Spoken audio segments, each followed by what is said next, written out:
สวัสดีค่ะคุณผู้ชมคะพบกับดิฉันณัฐฐา โกมลวาทินค่ะในณัฐฐานัททอล์กวันนี้มาพบกับคุณผู้ชมเป็นตอนที่26แล้วนะคะสงครามรัสเซียยูเครนที่ยืดเยื้อมาเกินกว่า100วันแล้วทำให้เกิดบรรยากาศความเปลี่ยนแปลงในเชิงภูมิรัฐศาสตร์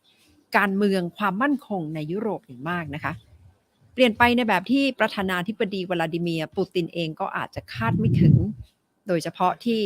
จุดเริ่มต้นของการไปบุกยูเครนเพราะว่าไม่พอใจที่ยูเครนจะขอเข้าเป็นสมาชิกของนาโตแต่ว่าทำไปทำมากลายเป็นว่านาโตก็ต้องขยายสมาชิกภาพตามคำขอของสวีเดนและฟินแลนด์2ประเทศในยุโรปเหนือที่ตัดสินใจไปเมื่อตั้งแต่วันที่18พฤษภาคมที่ผ่านมานะคะประกาศอย่างเป็นทางการต้องการขอเป็นสมาชิกนาโตทั้งที่ก่อนหน้านี้ไม่มีวี่แววมาก่อนและ2ประเทศวางตัวเป็นกลางทางการเมืองทางการทหารและก็มีภาพลักษณ์ว่าเป็นประเทศที่รักสันติภาพแต่เมื่อได้เห็นรัสเซียบุกยูเครนก็ได้กลายเป็นเหตุผลสำคัญค่ะที่ทำให้ภูมิรัฐศาสตร์ในยุโรปเปลี่ยนไปอย่างรวดเร็วโดยเฉพาะในช่วง2เดือนแรกการตัดสินใจของสวีเดนและฟินแลนด์ที่เข้าเป็นนาโตเข้าเป็นสมาชิกนาโตเกิดขึ้น84วันหลังจากรัสเซียบุกยูเครนค่ะซึ่งตอนแรกก็คงจะไม่มีใครคาดคิดว่าจะได้เห็นภาพนี้แต่ก็เกิดขึ้นแล้วนะคะและดิฉันได้มีโอกาสสัมภาษณ์เอกอัครราชทูตสวีเดนและเอกอัครราชทูตฟินแลนด์ประจำประเทศไทยเพื่อให้อธิบายการตัดสินใจที่เกิดขึ้นในครั้งนี้ความรู้สึกที่เกิดขึ้นหลังจากการตัดสินใจและมองว่าอนาคตของทั้งสองประเทศหลังจากที่เข้าร่วมนาโตจะเป็นอย่างไรดิฉันเริ่มจากการสัมภาษณ์เอกอัครราชทูตสวีเดนประจำประเทศไทยก่อนนะคะท่านทูตยอนออสเตรมเกรนดาวค่ะ has applied for membership of NATO on 18th of May, 84 days after the Russian invasion of Ukraine. How's the latest situation? I think it was the right decision. It wasn't an easy decision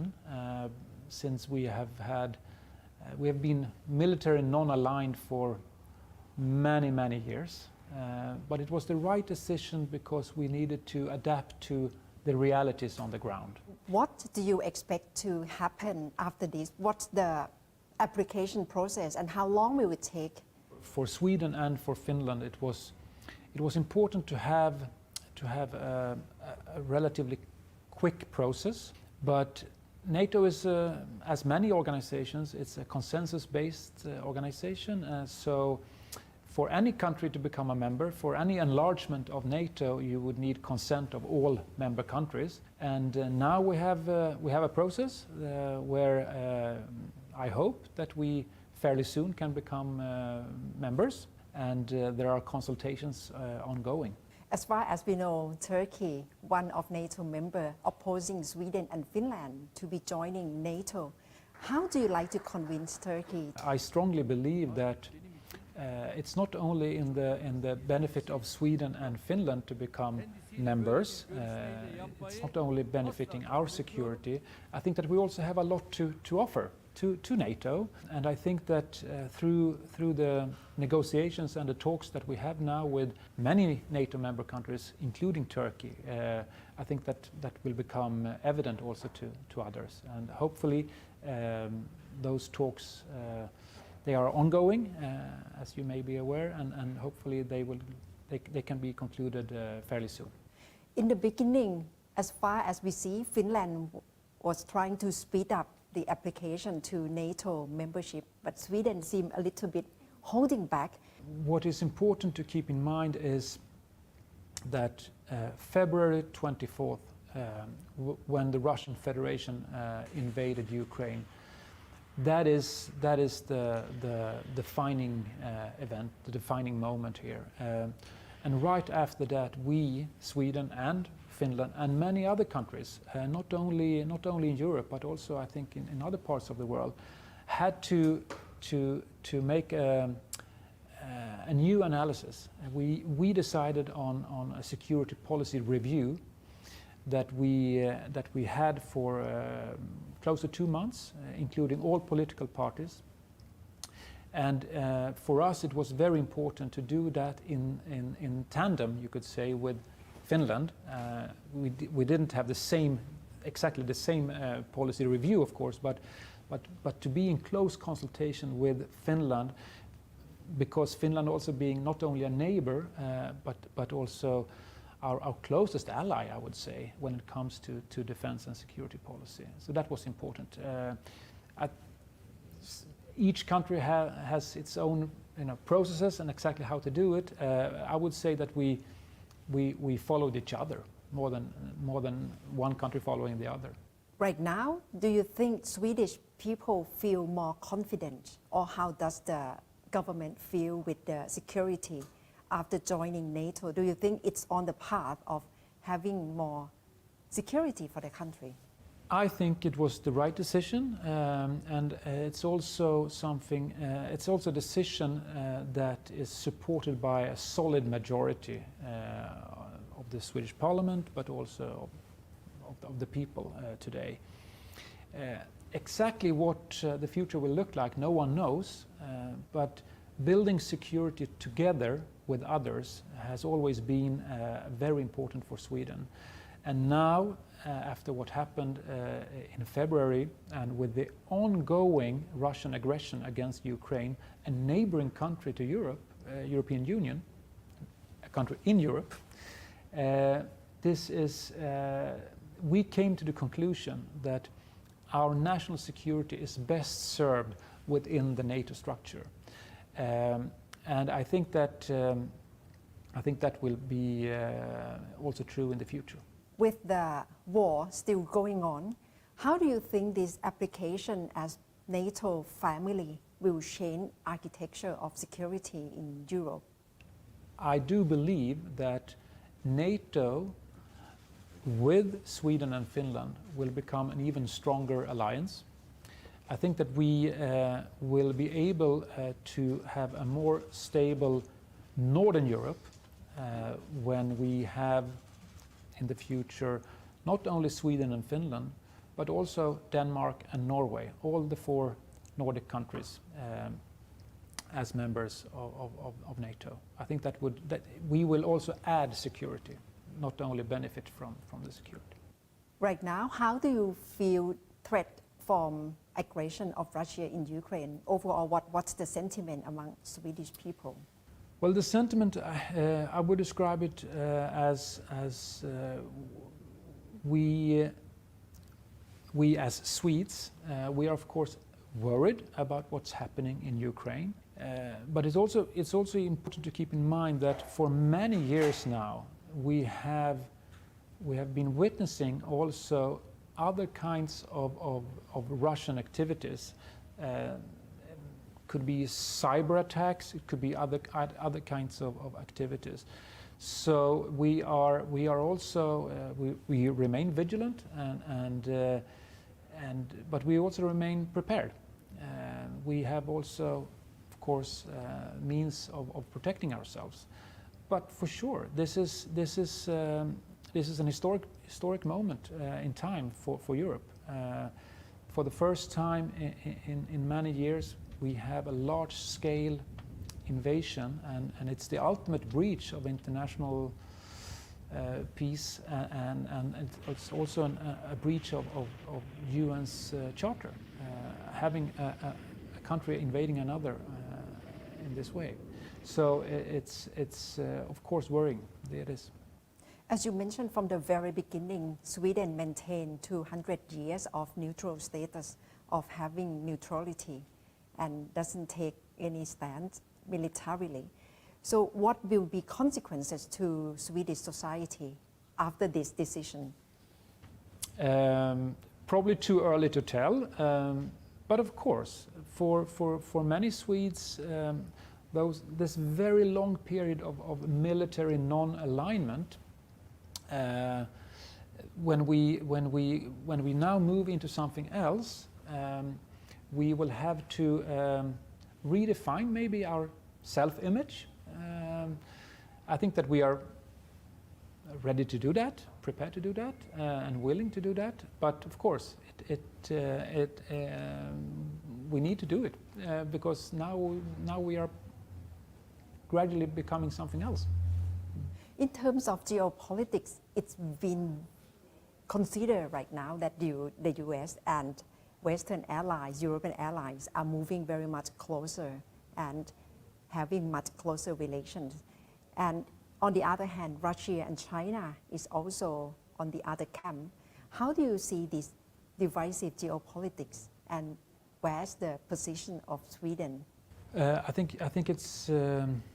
perfectly right what you mentioned about the West coming together, Western countries. I'm very impressed by not least the European Union and the European Union's ability to come together and to show solidarity with Ukraine, of course, but also to show a very strong solidarity within the European Union between countries. This is very important, and it's something that we will continue to build on, I think, for the future, also in other areas. I agree with your assessment that we have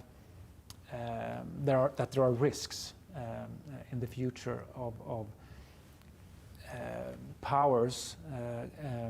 drifting apart, and we all have a responsibility to bridge that. And I sincerely hope that it will be possible.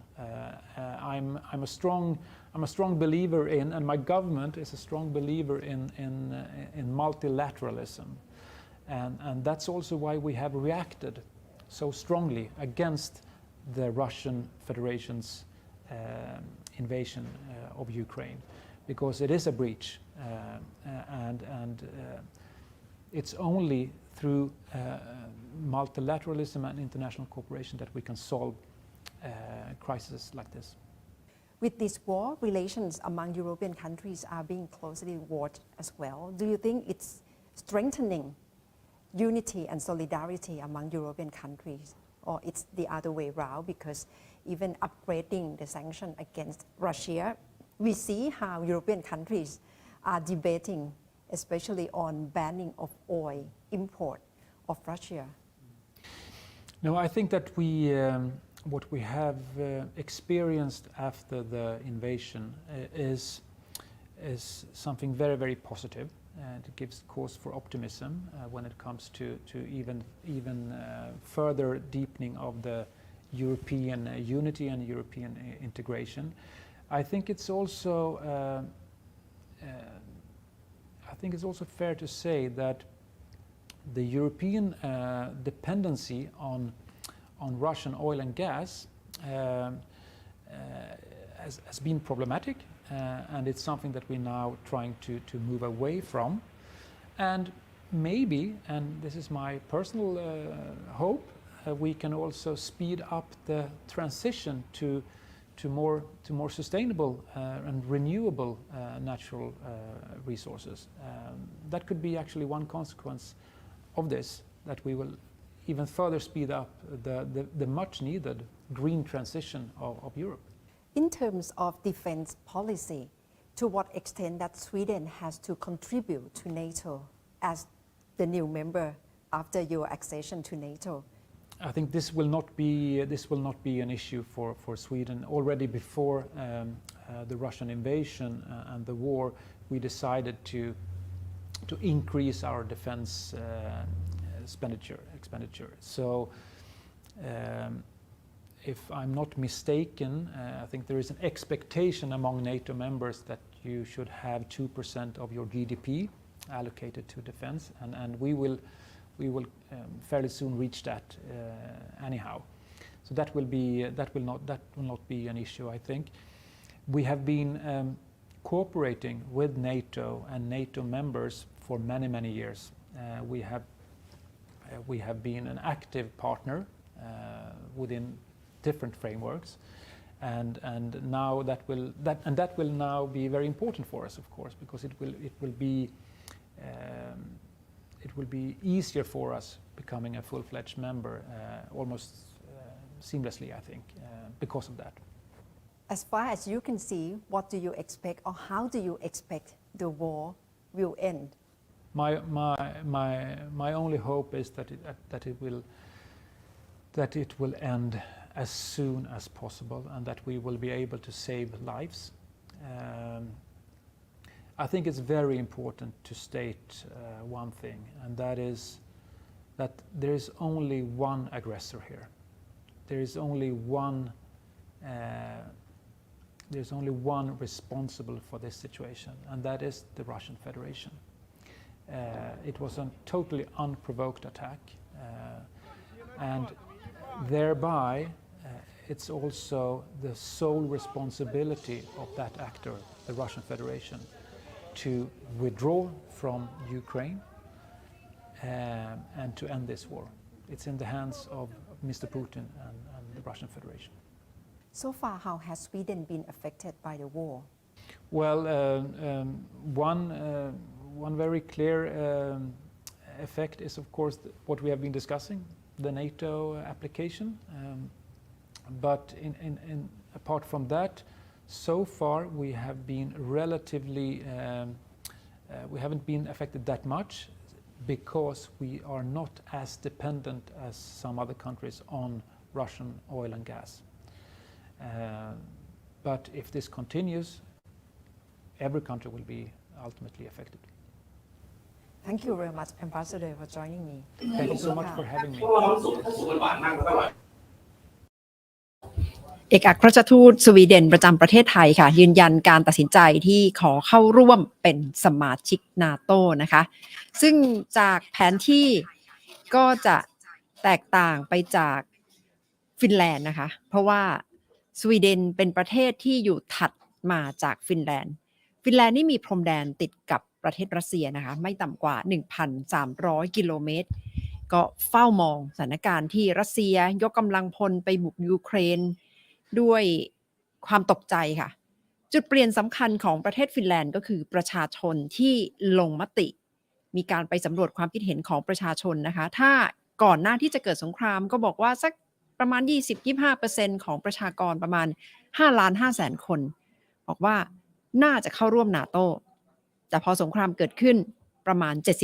75% เห็นว่าฟินแลนด์ควรจะเข้าร่วมนาโตตรงนี้แหละค่ะเป็นจุดเปลี่ยนสำคัญที่ทำให้การอภิปรายในรัฐสภาของฟินแลนด์ก็มีมติเป็นเอกฉันท์ว่าจะต้อง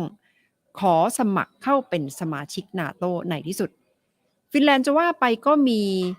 ความละเอียดอ่อนมีความเปราะบางอย่างมากนะคะเพราะว่าในช่วงสงครามโลกครั้งที่2เคยโดนรัสเซียยกพลไปบุกมาแล้วในปี 1939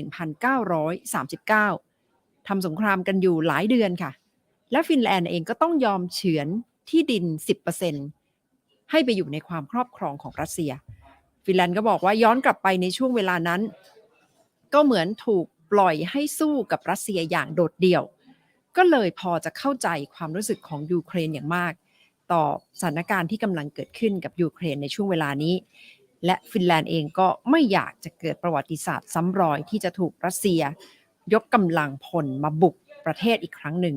ก็เลยเห็นว่าหลักประกันด้านความมั่นคงที่จะดีที่สุดสำหรับฟินแลนด์ในสถานการณ์นี้ก็คือการเข้าร่วมเป็นสมาชิกนาโตค่ะดิฉันคุยเรื่องนี้กับเอกอัครราชทูตฟินแลนด์ประจำประเทศไทยค่ะท่านทูตยูริยาวิอะโฮค่ะ And more confident after you apply for NATO membership. This is, of course, very, very important issue for Finland. And our assessment, of course, is like in the whole Europe, is that the security situation in Europe has changed dramatically after the Russian aggression on Ukraine on 24th of February. So since then,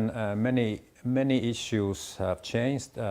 We are, of course, joining our European Union partners in sanctioning Russia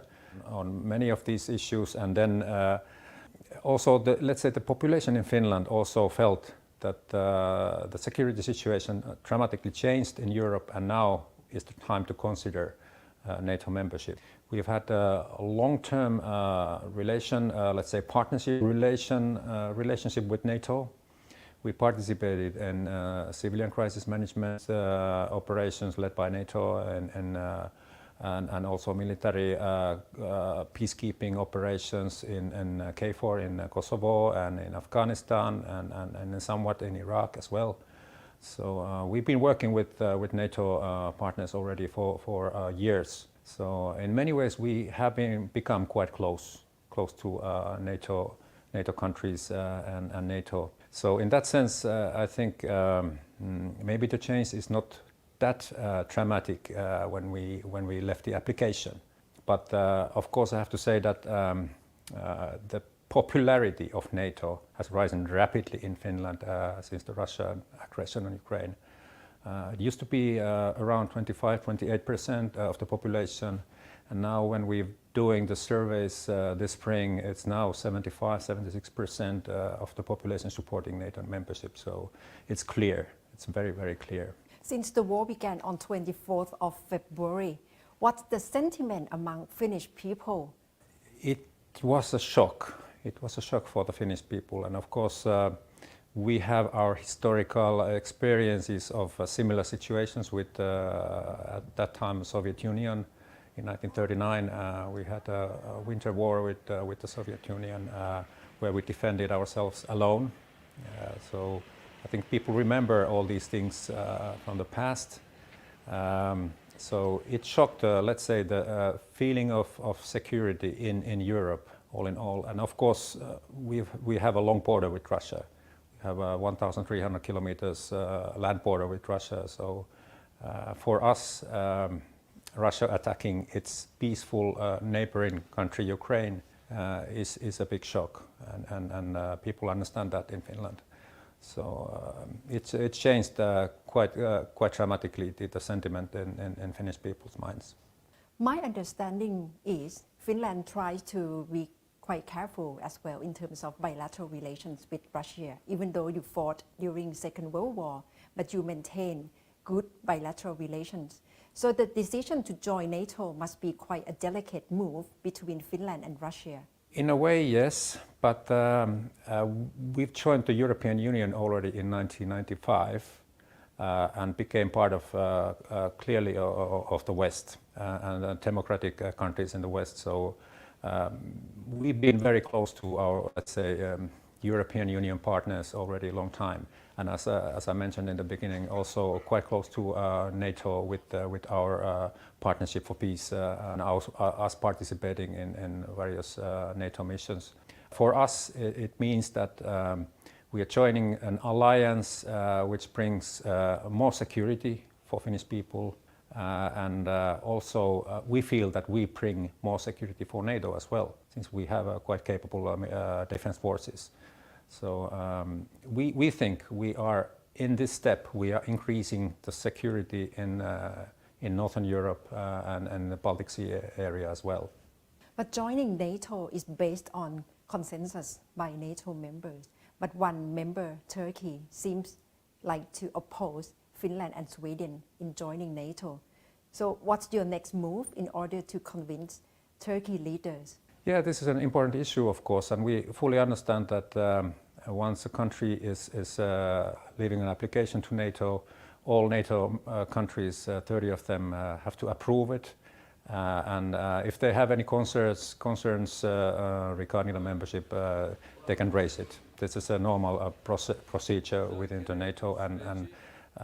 now, of course, our president called President Erdogan as well. And we had a diplomatic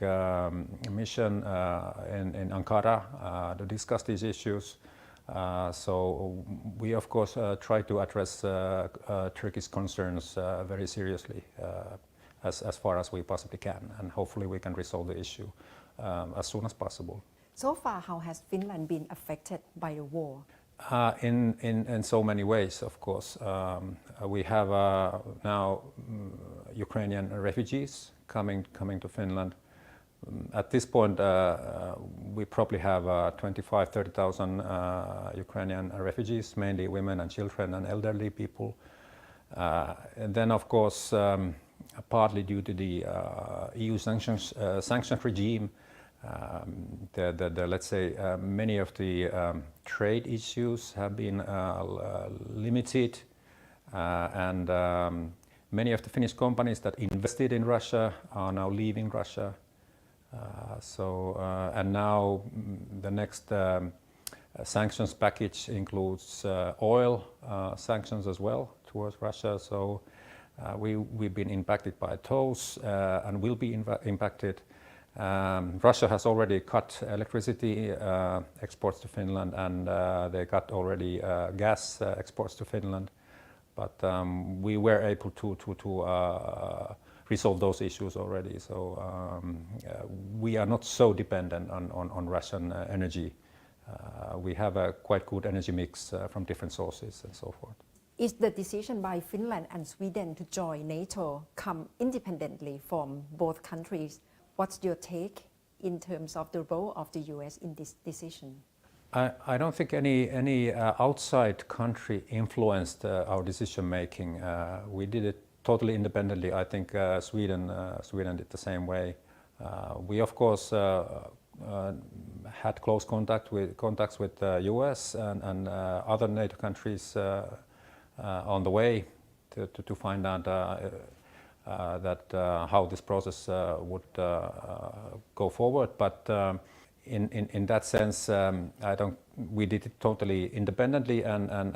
in utilizing the democratic process in our countries. So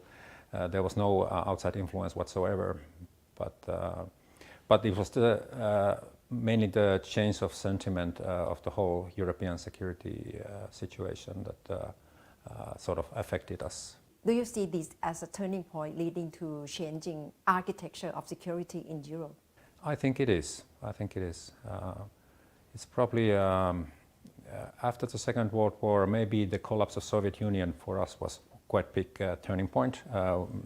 in the early 1990s. But this is certainly another big turning point for the whole European security infrastructure.